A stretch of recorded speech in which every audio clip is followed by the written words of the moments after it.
Berita Al-Hijrah 4 Safar 11 September hentikan pemujaan di Gunung Jerai.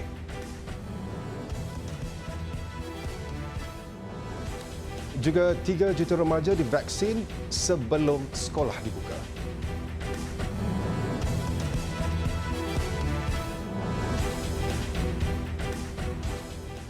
Bismillahirrahmanirrahim. Assalamualaikum warahmatullahi wabarakatuh. Berita Al-Hijrah malam ini bersama saya, Wan Kamaruddin Wan Ibrahim.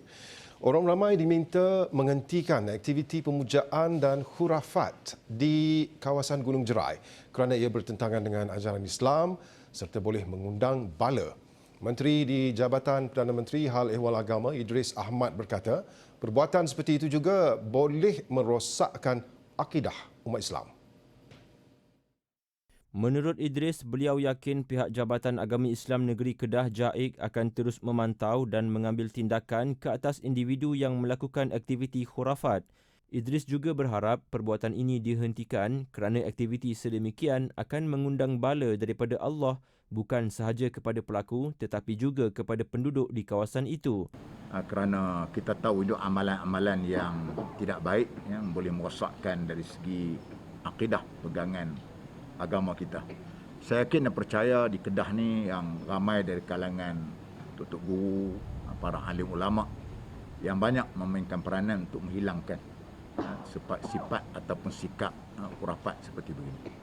Beliau berkata demikian ketika ditemui selepas meninjau kesan fenomena kepala air di Pusat Rekreasi Titihayun dekat Ian hari ini. Pada 22 Ogos lalu, media melaporkan penduduk yang tinggal berhampiran Gunung Jerai berharap segala aktiviti pemujaan dan khurafat di kawasan Gunung Jerai dapat dihentikan dan dibersihkan.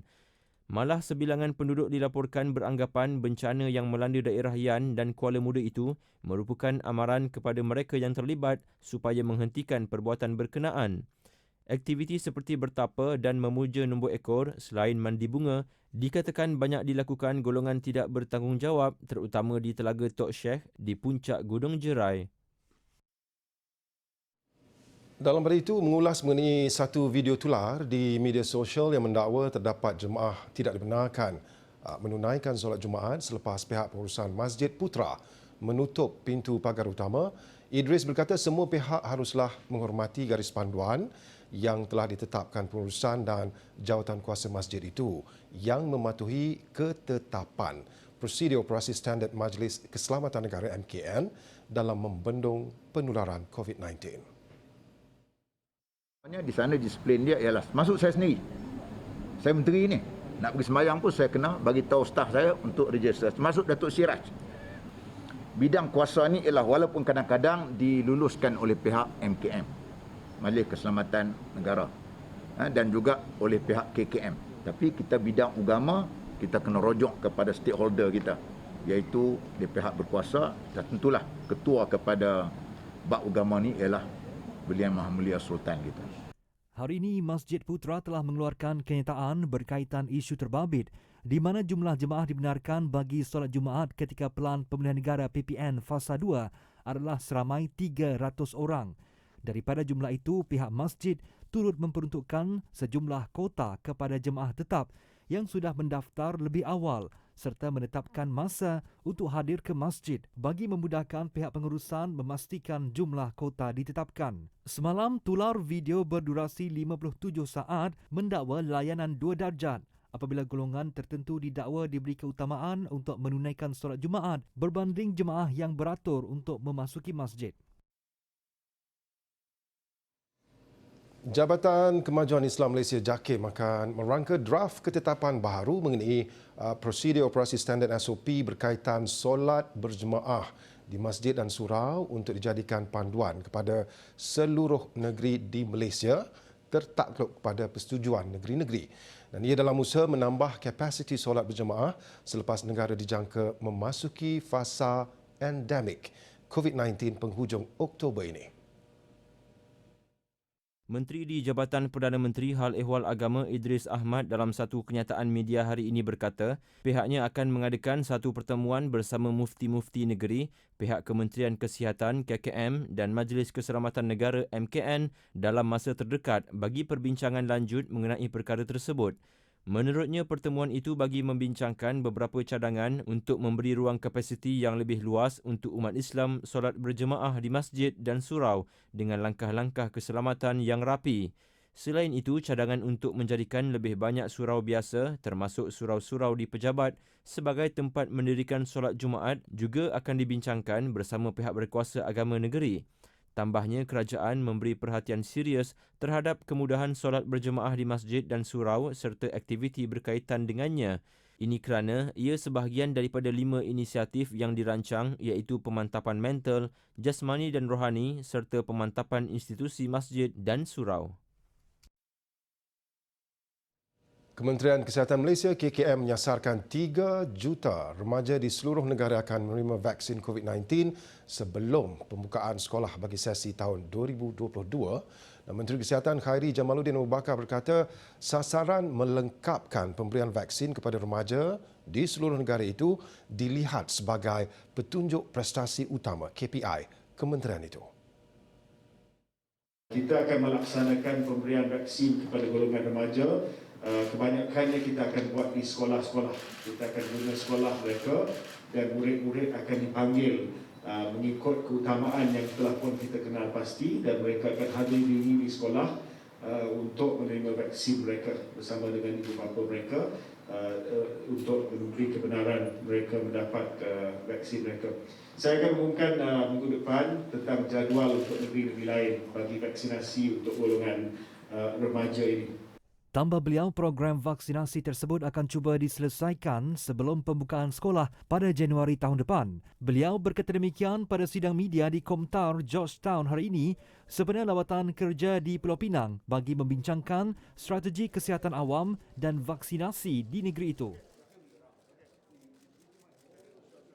Kementerian Perdagangan Dalam Negeri dan Hal Ehwal Pengguna KPDN-HAP sedang mempertimbangkan untuk memberikan subsidi bekalan makanan ayam dalam usaha mengatasi isu kenaikan harga ayam. Timbalan Menterinya, Datuk Rosul Wahid berkata kenaikan harga ayam itu dikatakan berpunca daripada peningkatan harga makanan ayam. Berkaitan komponen makanan ayam iaitu jagung dan soya yang diimport sepenuhnya dari luar negara. Antara cadangan yang dikemukakan kepada kita oleh pihak pembekal dan juga peternak memohon supaya kerajaan memberi subsidi kepada harga makanan tersebut. Jadi kita sedang bekerja ke arah itu untuk nak pastikan bahawa makanan atau kenaikan harga ini jika disebabkan oleh barang makanan yang diimport, kita akan mencadarkan kepada Kementerian MOF untuk menyediakan sedikit pertukaran untuk nak membantu meringankan beban peternak. Menurut Datuk Rosul, pihaknya akan mengadakan perbincangan lanjut bersama Kementerian Kewangan dalam usaha membantu golongan penternak ayam. Beliau berkata setakat ini di Semenanjung, harga jualan ayam tertinggi yang direkodkan ialah RM11 sekilogram di Pasar Basah Goping Perak. Susulan peningkatan mendadak harga ayam itu, KPDN-HAP juga telah melancarkan Ops Catut 8.0 bermula Khamis lalu bagi memantau dan menjalankan siasatan di semua peringkat rantaian bermula daripada penternak, pemborong dan peruncit. Jelasnya, pihak kementerian memandang serius kepentingan pengguna dan peniaga dan sedang merangka mekanisme terbaik untuk mengatasi isu ini. 7 September lalu, Berita Al-Hijrah melaporkan harga ayam segar mencatat kenaikan ketara sehingga mencecah RM10 sekilogram sejak minggu lalu. Situasi itu turut menimbulkan rungutan kepada pengguna yang perlu mencari alternatif sumber protein lain untuk dijadikan hidangan.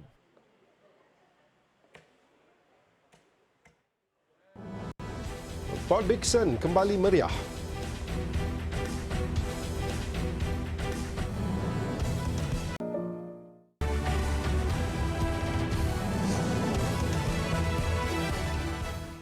Rasuah Busters bersama lebih 400 pertubuhan badan bukan kerajaan NGO menyeru seluruh rakyat Malaysia daripada pelbagai lapisan masyarakat bersatu hati dalam memerangi rasuah menerusi kempen politik Malaysia tanpa rasuah. Dan menurut Ketua Pasukan Rasuah Busters, Datuk Usamuddin Yaakob, selain rakyat, beliau amat mengalu-alukan pemimpin politik daripada pelbagai parti untuk bersama-sama menggembling tenaga dalam menghapuskan budaya rasuah dalam arena politik negara. kita perlu pemimpin-pemimpin ambil serius. Maknanya mereka perlu buat perubahan ini secepat mungkin. Dan seperti yang kita sebut tadi dalam itu, setengah-setengah yang mereka dah janjikan, kita berharap benda itu berlaku dalam masa 100 hari. Tapi yang mana kita tuntut itu, sekurang-kurangnya sebelum PRU 15 ini dilaksanakan. Jadi kami akan terus mendesak. Jadi kalau mereka ikhlas, maknanya kalau pemimpin-pemimpin ini ikhlas, tak kira daripada parti mana, bekerjasamalah dengan kami. Jelasnya pasukan Rasuah Busters beserta 400 gabungan lain bersedia untuk memantau dan membantu setiap parti politik dalam memastikan Malaysia dapat menjadi sebuah negara yang bebas rasuah sekaligus menjadi contoh yang baik buat rakyat. Beliau berkata demikian kepada media selepas melancarkan kempen pelancaran politik Malaysia bebas rasuah di Shah Alam pagi tadi. Antara 6 tuntutan yang dikemukakan adalah pelaksanaan dan sokongan penuh ke atas pelan anti rasuah nasional, mempercepatkan pembentangan dan pelaksanaan akta pembiayaan dana politik, memastikan kebebasan serta ketelusan institusi SPRM dan Jabatan Peguam Negara, memperkenalkan dan mengadakan pilihan raya pecat sebagai alternatif kepada akta anti lompat parti, memperkasakan undi 18 serta melaksanakan reformasi parlimen. Rasuah Busters bersama gabungan lain mengangkat 6 tuntutan tersebut sebagai hasrat rakyat dalam usaha untuk memastikan transformasi perundangan, struktur institusi serta tadbir urus negara dapat mencapai sifar rasuah. Pantai Peranginan Port Dickson kembali ceria selepas sektor pelancongan yang turut membabitkan aktiviti di Pantai Peranginan itu mula dibuka kepada pengunjung dan semasa fasa 3 Pelan Pemulihan Negara PPN 4 September lalu. Dan peniaga yang ditemui turut menarik nafas lega kembali membuka gerai perniagaan yang sudah lama menjadi sumber pendapatan utama mereka. Tinjauan kami di dataran pantai Teluk Kemang mendapati rata-rata peniaga di situ mencari rezeki dengan menjual cenderahati dan pakaian mandi. Walaupun kebenaran rentas daerah saja dibenarkan ketika ini, ia sudah memadai bagi mereka untuk meraih pendapatan dengan sambutan kehadiran daripada pengunjung tempatan. Masa PKP yang first tu, itu memang teruk. Saya pun terpaksa berhenti sini. Saya terpaksa cari kerja part time semua. Then open balik. Saya kerja balik kat sini. So alhamdulillah lah, nampak macam banyak orang dekat pantai semua dah okey balik. Tepi pantai semua dah ramai. So ya, okey dah. Hari biasa okey? Hari biasa macam biasa lah, slow sikit daripada hari weekend. Kena tunggu cuti. Yang ramai bila? Ramai Sabtu Ahad and cuti macam cuti panjang sikit. Cuti apa panggil? Cuti penggat, cuti umum. Bisnes sekarang lepas buka jalan untuk yang rentas daerah, ramailah pengunjung yang datang lah. Hidup balik lah pantai. So pantai pun bisnes ada okey sikit lah. Tapi tak samalah macam yang boleh untuk rentas negeri. Tapi kita orang pun faham. Sejak sektor pelancongan dibuka, kedatangan pelancong di Port Dickson direkodkan meningkat lebih 150,000 pengunjung. Yang di-Pertua Majlis Perbandaran Port Dickson MPPD Muhammad Zamri Muhammad Isa ketika ditemui menjangkakan jumlah pengunjung akan terus meningkat sekiranya aktiviti rentas negeri dibenarkan kelak. Kita jangkakan akan lebih ramai lagi yang datang lah, sebab statistik pada tahun 2019 atau 2020 saya tak ingat. Hampir 5 atau 6 juta orang datang ke Port Dickson pada tahun itulah. So kita boleh jangkakan bahawa apabila buka je nanti kita kata apa, akan ramai. Mungkin akan mencapai ke tahap 1 juta lah untuk orang datang ke Port Dickson nanti. Menurut Zamri, pelbagai persediaan dilakukan MPPD bagi menerima pelancong luar dari Negeri Sembilan apabila negeri itu beralih ke fasa 4 PPN kelak. Ia termasuk membaik pulih dan menaik taraf prasarana dan infrastruktur premis di kawasan berkenaan yang bakal siap akhir tahun ini bagi memberi lebih kemudahan serta keselesaan kepada pengunjung.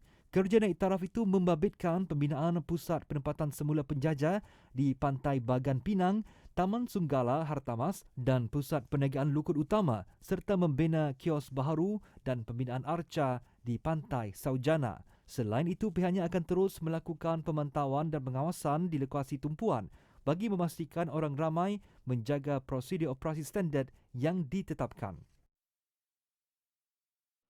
Kesukaran mencari pendapatan akibat pandemik COVID-19 sejak awal tahun lalu adalah cabaran ekonomi paling teruk pernah dihadapi oleh pengayuh beca di negeri Kelantan.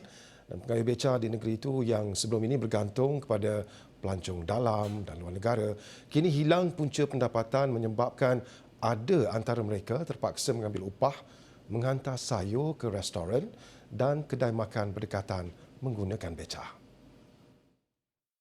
Ismail Dolah, 72 tahun, yang bekerja sebagai pengayuh beca sejak akhir tahun 60-an berkata, jika sebelum ini beliau boleh meraih pendapatan sekitar RM50 sehari dengan membawa pelancong melawat sekitar bandar Kota Baru. Namun sejak Mac tahun lalu, pendapatannya terjejas teruk hingga ada ketikanya beliau hanya mendapat kurang RM10 sehari hasil ihsan orang ramai. Oh, mari pagi apa kadang-kadang pukul 8 baru tolok mari ke pergi segini lah. Lepas sini ambil taksi kat pergi pasar Tiga. Pagi kat duk tunggu gitu lah, duk congok taksi ada orang sebelah. Sama seria orang kak, kita terima. Moga cari rezeki ni kak. Nak muat orang lah ni PSD lah. Moga orang tak boleh mari COVID. Mula boleh kok mari. Muat ni boleh orang mari sini. Lah ni moga tak boleh, kaya sikit lagi tak tahulah masa depan sikit lagi. Bagi Cik Kamarudin Cik Ahmad, 62 tahun pula, walaupun mengalami kesukaran mencari rezeki semasa pandemik COVID-19, namun beliau bersyukur kerana masih ramai pihak yang prihatin dengan nasib pengayuh beca dan tampil menyampaikan bantuan. Susah sikit lah. Sebab kita halangnya, tak ada orang nak naik beca dah. Tak orang takut ke, orang berwaspada. Kita ambil upah atas sayur pas lagi restoran-restoran. Kalau dekat-dekat 5 ya, jauh-jauh sikit 10 ya. Bolehlah, kadang-kadang ada orang NGO ke gabak tahulah. Dia bawa mari beras, bawa mari gula, bawa mari susu. Bahagia dah hidup kita walaupun duduk lagu ni pun. Mereka ditemui berita Al-Hijrah selepas menerima bantuan bakul makanan dan wang tunai dalam program Yadim Peduli Musaadah Yadim Bank Islam di Dataran Muhammadi Kota Baru yang disampaikan Timbalan Menteri di Jabatan Perdana Menteri Hal Ehwal Agama Dato' Ahmad Marzuk Syari. Kita sampaikan kepada kumpulan sasar asnaf iaitu pemandu-pemandu beca di Kota Baru ini dan kawasan sekitar lah. Yang kebanyakan merekanya sudah pun mencapai usia warga emas. Bahkan ada sampai 80 masih lagi mengayuh beca. Tetapi beca itu sudah diubah suai mengikut kemampuan, dah ada enjin dan sebagainya lah untuk memudahkan urusan mereka. Inisiatif menjadikan masjid sebagai pusat transit untuk mangsa keganasan domestik bakal dipeluaskan ke negeri-negeri. Menteri di Jabatan Perdana Menteri Hal Ehwal Agama Idris Ahmad berkata, perkara itu akan dibincangkan dengan pihak berkuasa negeri dan perlu mendapatkan perkenan ke bawah duli Yang Maha Mulia Sultan-Sultan setiap negeri. Ya, memang sepatutnya kita nak jadikan masjid ni sebagai satu one-stop center.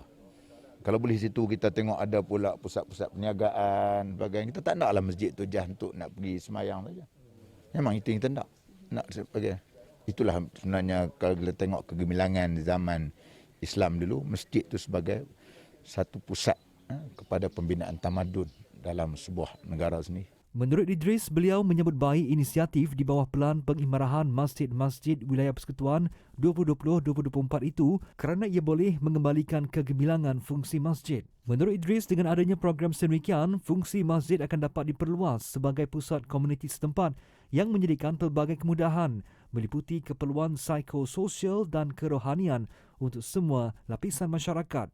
Inisiatif menjadikan masjid sebagai pusat transit untuk mangsa keganasan domestik adalah kerjasama Jabatan Agama Islam Wilayah Persekutuan Jawi dan Jabatan Pembangunan Wanita JPW serta Kementerian Pembangunan Wanita Keluarga dan Masyarakat KPWKM. Program tersebut yang dilancarkan pada Mei lepas terbuka kepada lelaki dan wanita termasuk bukan Islam yang menjadi bangsa keganasan rumah tangga. Beliau berkata demikian kepada media selepas program inspirasi Kasih Yapim di Kampung Sungai Petai, Bukit Gantang hari ini.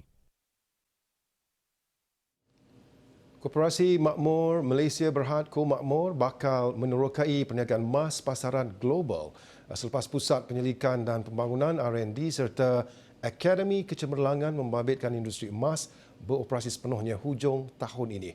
Pusat R&D dan Akademi Kecemerlangan yang pertama di Malaysia itu kini dalam proses ubah suai membabitkan peruntukan kira-kira RM3 juta.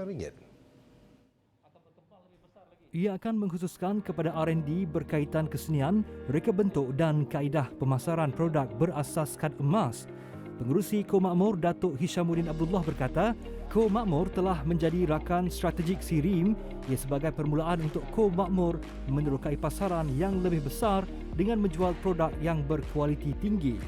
Melalui pengiktirafan kualiti daripada SIRIM, ia memudahkan lagi Ko Makmur untuk meneroka pasaran global terutama di Timur Tengah dan Eropah. Ko Makmur juga akan membantu lebih ramai usahawan menceburi sektor perniagaan berasaskan emas. Kerjasama antara Ko Makmur dan SIRIM Berhad akan menjadi satu permulaan baru untuk Ko Makmur menerokai pasaran yang lebih besar. Sebab kita untuk menjual produk yang berkualiti, kita sinonim dengan SIRIM sebagai institusi yang diberi mandat untuk mengesahkan ketulinan atau kejituan mutu sesuatu produk tu. Dan saya rasa pengiktirafan daripada SIRIM ni akan memberi kesan yang positif kepada pasaran produk-produk emas Makmur Gold. Beliau berkata demikian kepada media selepas mengadakan pertemuan bersama Presiden dan Ketua Pegawai Eksekutif SIRIM, Datuk Dr. Ahmad Sabirin Arsyad di Pejabat SIRIM Pahang. Melalui kerjasama tersebut, setiap produk emas Makmur Gold akan dinilai dan disahkan kualiti oleh SIRIM serta diberi nombor siri khas untuk mengelak pengguna ditipu. Makmur Gold kini memiliki 4 kedai emas iaitu di Kuantan, Kuala Terengganu, Kota Baru dan Bandar Baru Bangi. 3 lagi kedai emas Makmur Gold bakal dibuka di Ipoh, Putrajaya dan Johor Bahru. Sementara itu, Presiden dan Ketua Pegawai Eksekutif SIRIM, Datuk Dr. Ahmad Sabirin berkata, potensi perniagaan berasaskan emas adalah sangat besar dan SIRIM sedia membantu serta membimbing Ko Makmur dan Makmur Gold untuk meneroka pasaran luar negara. Beliau berharap dengan penarafan Ko Makmur sebagai pusat kecemerlangan yang pertama, lebih banyak lagi pusat kecemerlangan akan dibangunkan bersama dengan Ko Makmur. Penerapan ini SIRIM memang dah ada lama, tapi kita akan beri penerapan ini dengan Makmur Gold yang pertama. Yang pertama lah. Pusat kecemerlangan yang kita akan bangunkan di SIRIM Pahang ni merupakan yang pertama seumpamanya di Malaysia. Dan insyaAllah kita dah bincang tadi, kita harap lebih banyak lagi pusat kecemerlangan dibangunkan bersama-sama dengan Makmur Gold di malahan ke Langkawi Malaysia. Kita nak pergi ke luar negara sekali, insyaAllah. Tahanan Palestin lolos, 4 ditahan semula.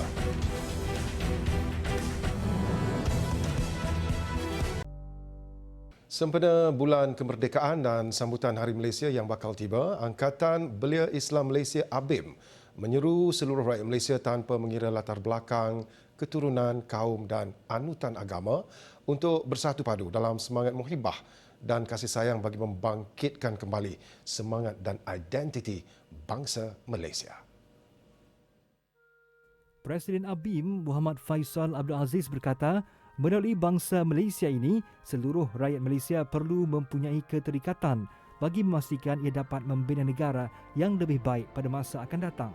Okey, matlamat bangsa Malaysia ialah untuk kita pastikan ada keterikatan antara kaum, bukan hanya kaum tapi juga antara kelompok sama ada yang kaya atau yang miskin, kelompok berbeza dari segi sepadan negeri, untuk kita bersama melihat ke depan mencari solusi membina sebuah negara yang lebih baik pada masa akan datang.